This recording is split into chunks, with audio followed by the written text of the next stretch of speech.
Bienvenue sur Africa 24 dans cette nouvelle édition du Non-Stop Info. Voici les titres de l'actualité.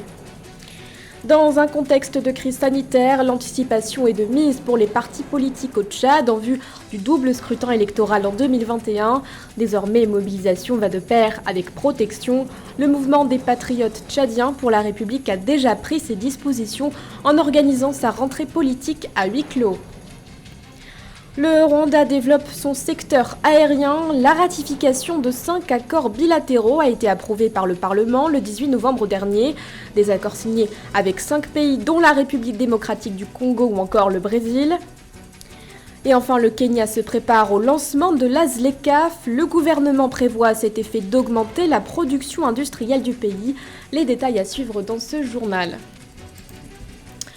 Mais tout d'abord, l'Angola a pris les rênes de la conférence internationale sur la région des Grands Lacs, un remaniement effectué lors du 8e sommet ordinaire des chefs d'État et de gouvernement organisé le 20 novembre dernier par visioconférence. Le chef de l'État angolais, João Lourenço, qui succède au président Denis Sassou Nguesso, sera à la tête de l'organisation pendant 2 ans.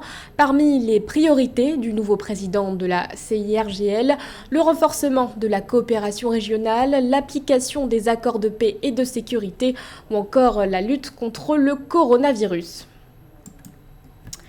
Au Tchad, les partis politiques s'organisent en vue de l'élection présidentielle et législative prévue pour 2021.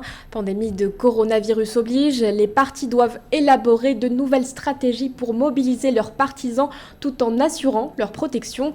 Pour leur rentrée politique, le mouvement des patriotes tchadiens pour la République a par exemple opté pour une reprise à huis clos, mais relayée sur les réseaux sociaux. Reportage de notre correspondant Mahamat Ramadan.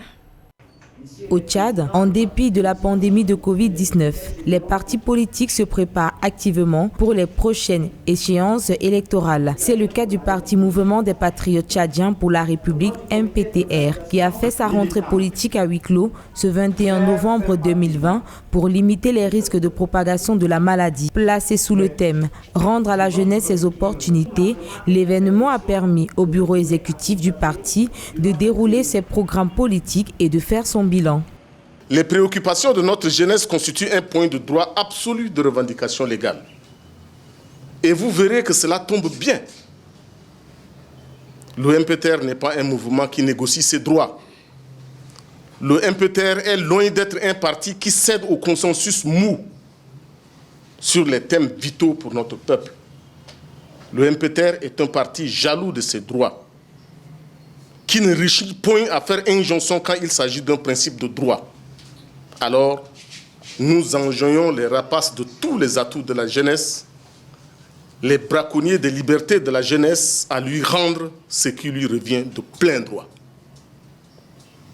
Rendez à la jeunesse ses opportunités. Le parti a profité de l'occasion pour renouveler son attachement à la cause de la jeunesse pour un développement socio-économique inclusif et a réaffirmé ses engagements vis-à-vis des organisations politiques de l'opposition auxquelles il appartient. Par ailleurs, le mouvement des patriotes tchadiens pour la République a aussi appelé les partis de l'opposition à participer activement à toutes les consultations électorales et de rejeter la politique des chaises vides. Le MPTR s'engage à promouvoir la démocratie et en particulier à instaurer une politique fondée sur le respect de la souveraineté du peuple et de l'indépendance nationale. Depuis sa création, le MPTR a contribué efficacement à l'animation de la vie politique au Tchad et a participé aux différentes consultations électorales.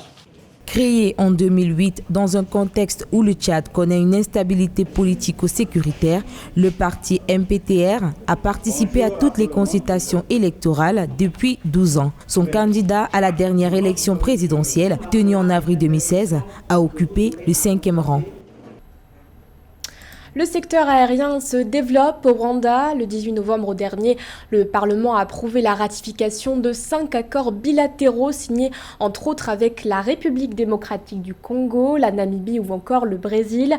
Des accords qui seront bénéfiques à la compagnie nationale Rwandair puisqu'ils permettront d'étendre ses activités commerciales. Mildred Yamou.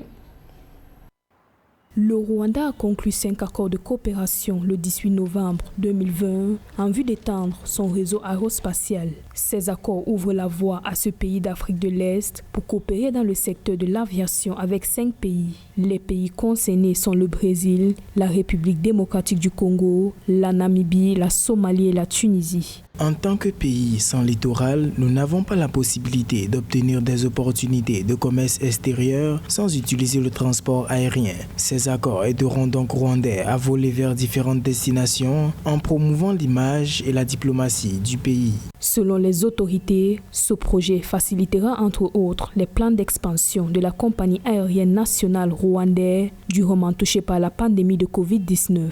Notons que le Rwanda prévoit également des accords de coopération avec la Corée du Sud et Malte dans le but de renforcer le commerce. Le Rwanda fera tout ce qu'il faut, y compris en période de Covid, pour essayer de pousser le plus possible ses potentiels. Le Rwanda voudrait être le continent qui collecte le trafic local, régional, pour être en mesure de pouvoir l'amener le plus loin possible. Il continuera sa volonté et son ambition. Il faut savoir simplement qu'en ce moment, c'est une période d'investissement. Les récoltes et les avantages viendront avec le temps. À ce jour, 52 accords bilatéraux sur les services aériens ont été ratifiés par le gouvernement rwandais. En octobre 2020, le Rwanda est devenu le 3e pays africain à ratifier la constitution révisée de la Commission de l'aviation civile africaine qui vise à promouvoir le développement des systèmes de transport aérien africains. Au Nigeria, la production pétrolière est passée de 2 millions de barils par jour à 1,4 million, une chute de 600 000 barils par jour qui découle des quotas imposés par l'OPEP. Face à la pandémie de coronavirus, l'Organisation des pays exportateurs de pétrole et ses alliés s'étaient entendus sur une baisse de la production en vue d'enrayer la chute des cours du pétrole. Plus de précisions dans ce sujet de Victoria Sedji. La production pétrolière du Nigeria passe désormais à 1,4 million de barils par jour contre plus de 2 millions.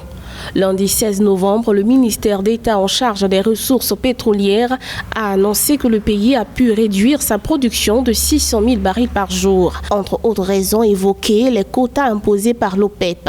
Du fait de la pandémie de coronavirus, l'Organisation des pays exportateurs de pétrole OPEP et ses alliés a demandé à ses pays membres de revoir à la baisse leur production pétrolière respective afin de rééquilibrer le marché et revaloriser les prix qui stagnaient. Les experts tablent sur un consensus autour d'une valeur entre 43 $ le baril pour la fin 2020 et 48% le baril pour le premier trimestre 2021. Donc voilà où se situent les cours. La production, suivant les accords de baisse de production qui ont été convenus par l'OPEP+, la plupart des États comme le Nigeria ont respecté sur un taux de 103% les accords de baisse de production. Les stocks restent néanmoins toujours très importants, ce qui fait que les prix vont continuer à rester stables. En mai 2020, les autorités nigérianes avaient initialement annoncé une réduction d'environ 417 000 barils par jour, représentant 23% de la production. Mais ce chiffre a finalement été surpassé. Cette réduction n'est pas sans conséquence pour le gouvernement du Nigeria, qui voit déjà ses revenus chuter de 60%. Il reste encore beaucoup à faire à un pays comme le Nigeria et la conjoncture actuelle sur le marché pétrolier n'arrange pas le pays parce que ses recettes sont en chute libre, comme vous avez pu le constater. Et il faut absolument qu'avec les annonces qui sont faites, par exemple, sur la découverte d'un vaccin contre la Covid-19, que les prix du pétrole repartent peut-être à partir du deuxième trimestre 2021 à la hausse pour que le Nigeria puisse avoir les moyens de financer sa diversification économique et sa transformation structurelle de son économie. Le Nigeria est le premier producteur africain du brut. Les hydrocarbures représentent pour le pays plus de 90% des recettes d'exportation. L'actualité, c'est également cette alliance entre la Tanzanie et le Mozambique pour lutter contre le terrorisme. Le 20 novembre dernier, les chefs de la police des deux pays, Simon Siro et Bernardino Raphael, se sont rencontrés dans la ville de Mtwara, située au sud-est de la Tanzanie et proche de la frontière mozambicaine. Rencontre durant laquelle les deux hommes ont décidé d'unir leurs forces de police et ainsi mener des opérations conjointes.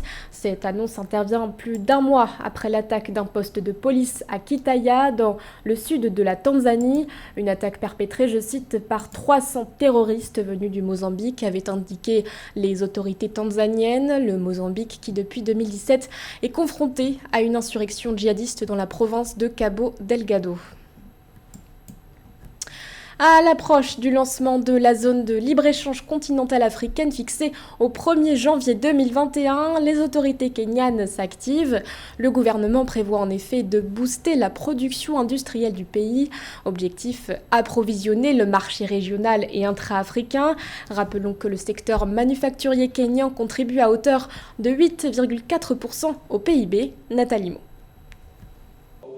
Le secteur manufacturier kényan se prépare à relever les défis de la zone de libre-échange continentale africaine. Les industries du pays prévoient d'augmenter leur production pour approvisionner le continent en biens et services actuellement importés d'Asie, d'Europe ou d'Amérique. Le Kenya, en augmentant sa production industrielle, veut objectivement inonder le marché régional et le marché intracontinental africain. Qualitativement, le Kenya est un hub de production de la sous-région de l'Afrique de l'Est. Le Kenya s'appuie sur la croissance démographique de l'Afrique pour appuyer ses ambitions économiques. Actuellement, le Kenya dispose d'une production suffisante pour couvrir l'Afrique de l'Est en produits alimentaires manufacturés. Seulement, le mauvais état des infrastructures routières demeure un obstacle majeur pour l'exportation de ces produits. Bien qu'étant une entrave, ça ne va pas empêcher au pays de faire le commerce intra-régional. Et c'est ce commerce intra-régional qui va tirer et imposer la mise en place des routes entre les pays et va imposer une certaine amélioration des voies de communication existantes. Au Kenya, le secteur industriel contribue pour 8,4% au produit intérieur brut. Le gouvernement souhaite porter cet apport à 15% d'ici 2022. La mise en place en janvier 2021 de la zone de libre-échange continentale africaine avec son marché d'1,3 milliard de consommateurs représente pour le Kenya une véritable opportunité à saisir. Ces chansons engagées suscitent la controverse. Depuis la sortie de son dernier album en août dernier, l'artiste sierra-léonais Emerson Bocarri est devenu la cible des partisans du parti au pouvoir. Dans son dernier opus intitulé Nine Lives, le chanteur et activiste dénonce notamment la corruption et la mauvaise gouvernance, des prises de position qui lui ont valu des menaces de mort. Zahra Mohamed Moutiou. Emerson Bocarri est musicien mais aussi activiste. Il est de retour dans son pays d'origine, la Sierra Leone, après un séjour de 4 ans au Nigeria. Sa musique, de plus en plus engagée, a fait de lui la cible des partisans du parti au pouvoir. Son dernier album, Nine Lives, est sorti en août et aborde notamment la question de la corruption et de la mauvaise gouvernance. Nous pleurons depuis 59 ans. Nous méritons mieux. Quoi qu'il se passe entre les partis politiques, ce n'est pas notre préoccupation.